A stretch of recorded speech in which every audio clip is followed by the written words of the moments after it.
어제 발생한 메트로놀스 열차 탈선 사고로 한인을 포함해 4명이 사망했습니다. 메트로놀스 통근 열차 사고의 원인을 놓고 상반된 주장이 나오고 있습니다. 웹사이트의 오류 문제를 해결한 오바마 케어가 정상 궤도로 진입할 것으로 보입니다. 민승기 뉴욕 한인 회장이 공금으로 사용한 한인회관 설계비 전액을 상환했습니다. 추수감사절 연휴 실적이 오프라인에서는 저조했지만 온라인에서는 급증했습니다. 이상은 이 시각 주요 뉴스입니다. 여러분 안녕하십니까? KBN 뉴스입니다. 어제 뉴욕에서는 메트로 놀스 열차가 탈선해 승객 4명이 사망하고 70여 명이 다치는 대형 사고가 발생했습니다.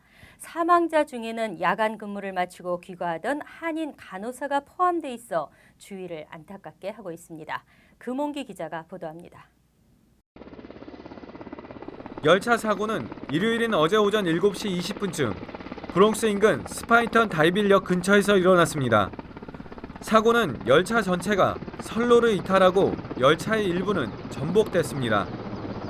이 사고로 인해 뉴욕에서 간호사로 근무하던 한인 안기숙 씨를 포함해 4명이 목숨을 잃었습니다.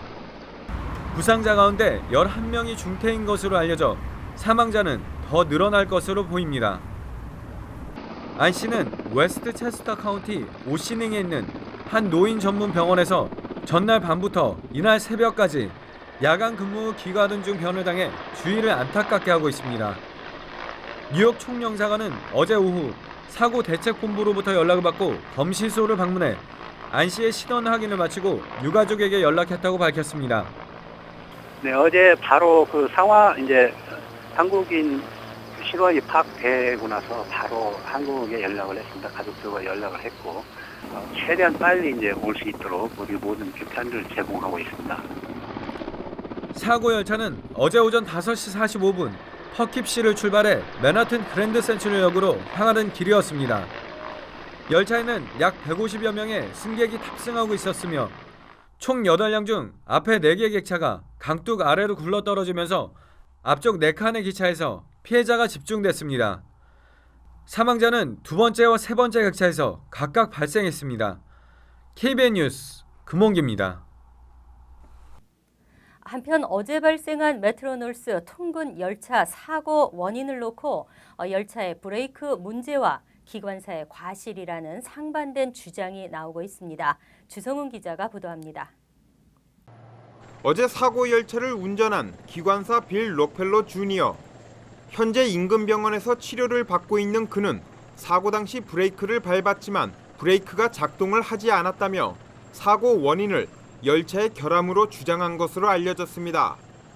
올해 45살로 15년 경력의 베테랑 기관사이기도 한 그의 말대로라면 이번 열차 사고는 기관사 가실이 아닌 열차 결함 때문인 것입니다. 하지만 일각에선 여전히 기관사의 과실 가능성을 제기하고 나섰습니다. 일부 승객이 평소보다 열차 속도가 빠르게 느껴졌다며 사고 지점에 다다를 때까지도 속도가 줄지 않아 이상하게 생각했다고 증언한 것입니다. 앤드류 쿠오모 뉴욕 주지사는 이번 사고는 스피드가 문제였다며 심한 곡선 구간에서 스피드가 줄지 않은 이유가 기관사 실수인지 기계 결함인지를 조사 중이라고 밝혔습니다. 국립교통안전위원회는 사고 상황을 정확히 파악하기 위해 기관사와의 인터뷰는 물론 스피드 등의 데이터가 기록된 블랙박스를 워싱턴 DC에 보내 정밀 분석 작업에 들어갔습니다. 시민들은 미국에서 가장 많은 승객들이 이용하는 메트로 놀스 통근 열차가 최근 사고가 잇따르는 것에 우려와 불만을 표하고 있습니다. KBN 뉴스 주성훈입니다. 오바마 케어 웹사이트의 오류 문제가 해결됐습니다. 수백 개의 소프트웨어를 수정했고 하드웨어도 업그레이드해 업무 처리 능력을 2배로 늘렸습니다. 지난 10월 1일 오바마케어 웹사이트 개통 당시 40% 수준이었던 가동률이 90% 이상으로 정상화되면서 오바마케어 시행이 정상 궤도로 진입할 수 있을 것으로 보입니다. 시작부터 웹사이트 접속 차질로 파행을 빚어온 바 있는 오바마케어가 웹사이트의 접속 문제를 상당 부분 해결했다고 오바마케어 웹사이트 수정 작업을 지휘하고 있는 백악관의 제프리 자이언츠 예산 관리국 자문위원이 어제 밝혔습니다. 그는 지난 5주간의 기술 보완 작업을 거쳐 오바마케어 포털 사이트의 업무 처리 능력을 2배로 늘렸다고 밝히고 앞으로 광범위한 다수 사용자를 위해 원활하게 작동할 수 있도록 시스템을 구축했다고 덧붙였습니다. 오바마케어 웹사이트는 이제 5만 명의 동시 접속이 가능해졌고 하루 80만 명의 방문객을 처리할 수 있게 됐습니다. 웹사이트를 넘기는데 1초 이내이며 로딩에 실패할 확률은 1% 아래입니다. 하지만 백악관 관리들은 이달 중 오바마케어 가입 신청이 폭주하면서 업무량이 크게 늘어날 경우 일시적으로 업무 차질이 빚어질 가능성은 남아있다고 경고했습니다. 월 보험료가 부담이 될까 오바마케어 가입을 망설이시는 분들 걱정 안 하셔도 될 것 같습니다. 한인의 약 80%는 정부 보조 혜택을 받을 수 있어 월 보험료가 $1에서 최대 $200로 나타났습니다. 오바마케어에 가입한 한인 무보험자 10명 가운데 7, 8명은 정부 보조 혜택을 받고 있는 것으로 나타났습니다. 뉴욕주 건강보건국의 한국어 건보 가입 안내 서비스를 담당하고 있는 뉴욕 한인 봉사센터에 따르면 지난 10월 1일부터 현재까지 약 250가구의 한인들이 건강보험 가입 신청서를 접수했습니다. 이 가운데 70에서 80% 이상이 매달 가계소득과 가입 보험의 등급에 따라 각종 정부 보험 혜택을 받게 됐습니다. 뉴욕주에 거주하는 한인 13만 9,300여 명 가운데 25.5%인 약 3만 5,200여 명이 무보험자입니다. 이들 중 상당수는 연방 빈곤선 138%에서 400%에 해당됩니다.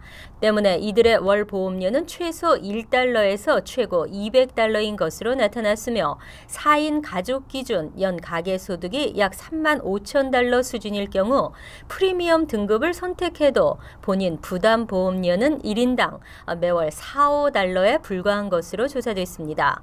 여기에 기존 병력이나 지병이 있어도 보험 가입이 가능합니다. KCS 관계자는 오바마케어는 한인 무보험자 상당수가 정부 보조 혜택을 받는 것으로 나타난 만큼 가입에 적극 나서달라고 말했습니다.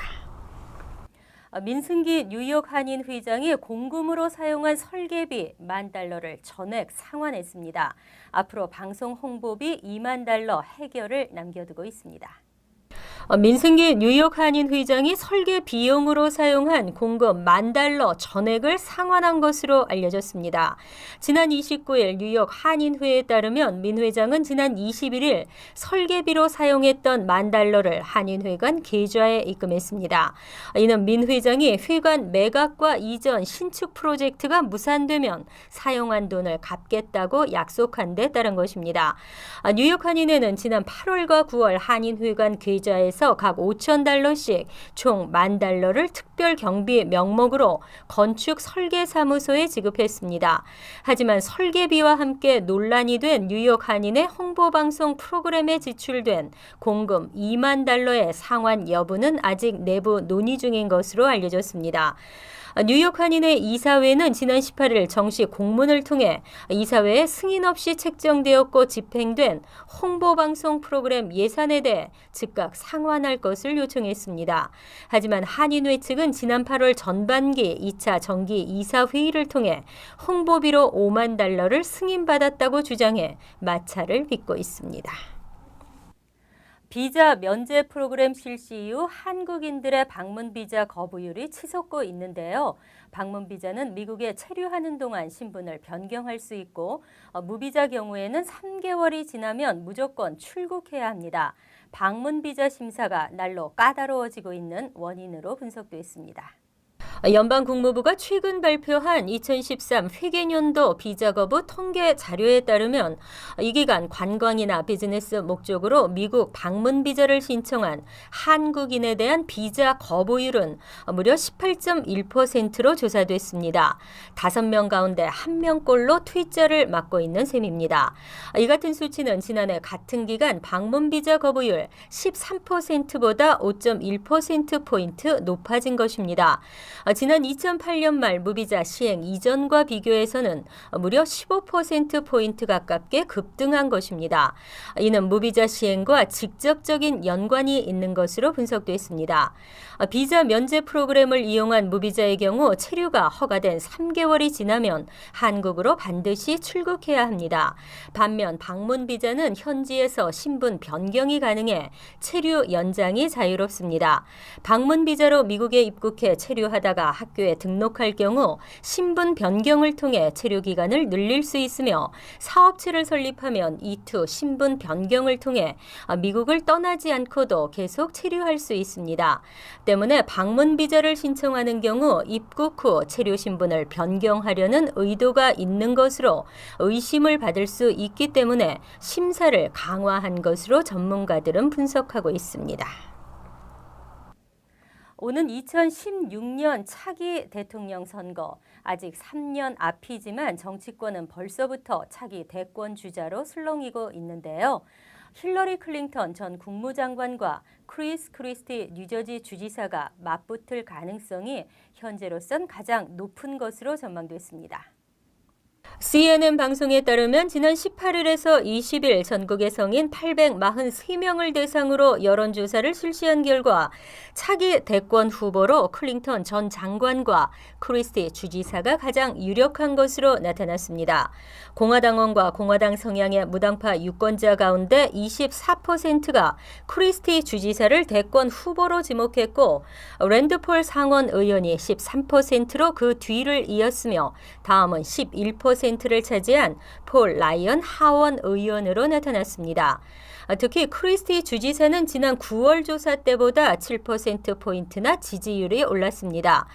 연소득 5만 달러 이상 소득 계층 가운데 52%가 그를 지지했으며 연소득 5만 달러 이하 응답자 경우에는 19%가 지지했습니다.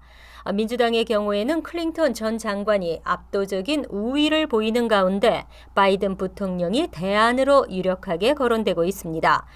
민주당과 민주당 성향의 무당파 유권자 가운데 무려 63%가 클린턴 전 장관을 꼽았고 이어 바이든 부통령 12%와 매사추세츠 상원 의원 엘리자베스 워런은 7%로 나타났습니다. 한편 CNN 여론조사국장은 여론조사의 결과는 당선 가능성보다는 인지도를 더 반영하는 것으로 볼 수 있다고 밝혔습니다. 이번 추수감사절 예년과 다름없이 세일 경쟁이 후끈 달아오르면서 고객 유치에 여념이 없었는데요. 하지만 고객들의 지갑을 여는 데는 실패했습니다. 다만 온라인에서는 급증세를 이어갔습니다. 올 추수감사절 연휴 실적이 지난 2009년 침체 이후 가장 저조한 것으로 분석됐습니다. 다만 온라인 쇼핑에서는 급증세를 이어갔습니다. 블룸버그는 어제 전문 분석기관 샤퍼 트랙의 전날 집계를 인용해 이번 추수감사절 당일과 블랙 프라이데이 오프라인 매출이 123억 달러로 한 해 전보다 2.3% 증가하는 데 그쳤다고 전했습니다. 전문가 예상과 들어맞는 이 규모는 지난 2009년 이후 가장 저조한 것입니다. 전미 소매연맹의 추산에서도 온라인과 오프라인 모두 추수 감사절부터 어제까지 쇼핑객이 약 1억 4천만 명으로 지난해보다 700만 명가량 줄어들 것으로 조사됐습니다. 하지만 온라인에서는 증가세가 두드러져 추수감사절 당일과 블랙 프라이데이가 지난해보다 각각 20%와 19% 증가했다고 블룸버그가 전했습니다. 모바일 쇼핑 증가는 더욱 두드러졌습니다. IBM에 의하면 블랙 프라이데이의 모바일 쇼핑은 지난해보다 40% 이상 증가했습니다. 연말 쇼핑 시즌이 시작된 지난달 1일 이후 블랙 프라이데이까지의 29일간 온라인 거래 실적은 206억 달러로 한 해 전보다 3.1% 증가했습니다. 이상으로 KBN 뉴스를 마칩니다. KBN과 함께 즐거운 저녁 되시기 바랍니다.